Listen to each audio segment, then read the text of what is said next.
Jokowi dan Adian Apitupulu adalah kita.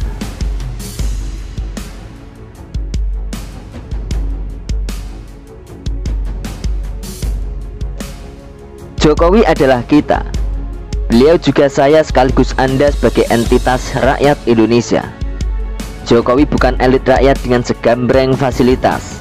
Beliau adalah rakyat biasa, sama halnya rakyat seperti kita. Biografinya banyak berbicara tentang sosok yang biasa-biasa saja, tak ada yang istimewa.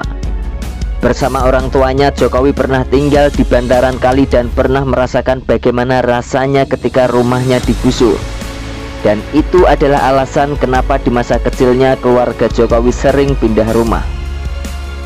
Bila hal yang mendasar saja, yaitu tempat tinggal atau tempat pulang bermasalah, masalah lain pun pasti tidak lebih baik. Dan itulah yang membentuk dirinya, dan itu juga yang membuat dia tahu apa makna hidup sulit. Kini kita patut bersyukur mendapatkan seorang pemimpin yang tak harus belajar terlebih dahulu tentang teori sosial. Apa itu hidup di bawah garis kemiskinan? Jokowi sudah sangat tahu harus berbuat apa untuk rakyat Indonesia. Karena faktanya rakyat adalah cermin dari dirinya sendiri ketika menjadi presiden Indonesia. Jokowi yang menjadi sosok dengan kasta terendah dalam struktur masyarakat itu kini menjadi pemimpin tertinggi di negeri ini. Siapakah pengganti yang sepadan yang mampu mengisi kursi yang saat ini ditempati sang pemilik sikap bijak itu? Sebagai warga yang terbiasa memiliki presiden berlatar belakang elit, entah pengusaha, mantan jenderal, atau faktor keturunan politikus, kita memang cukup terkejut ketika tukang kayu itu justru tampil menjadi presiden. Sama seperti peristiwa Jokowi, di luar sana seorang anak muda berhasil menorehkan catatan hebat, yaitu Gabriel Boric, saat terpilih menjadi presiden Chili pada umur 35 tahun. Dia adalah seorang aktivis. Sama halnya dengan yang ada di Indonesia. Tradisi politik Chili adalah tentang elit dan Gabriel Boric mementahkannya. Rakyat Chili telah memutuskan ingin dipimpin oleh seorang yang peduli pada rakyat.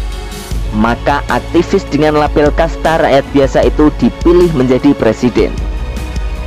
Kenapa rakyat biasa sekaligus aktivis?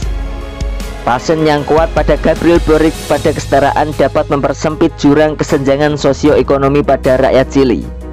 Hal itu membuatnya memiliki apa yang disebut dengan totalitas. Berbeda dengan para elit politik di negaranya yang cenderung pragmatis, sama dengan elit dimanapun. Dia sebagai aktivis telah mendedikasikan hidupnya secara total bagi perjuangan itu. Hidupnya adalah tentang perjuangan untuk mewujudkan hal tersebut. Itulah makna aktivis yang melekat pada dirinya. Totalitasnya telah memberi jarak semakin lebar pada ego pribadinya. Cintanya pada rakyat Chili telah membawa dirinya melampaui banyak hal yang mustahil. Dia mengalahkan kemapanan dan menjungkir balikannya. Lantas bagaimana dengan para aktivis Indonesia saat ini?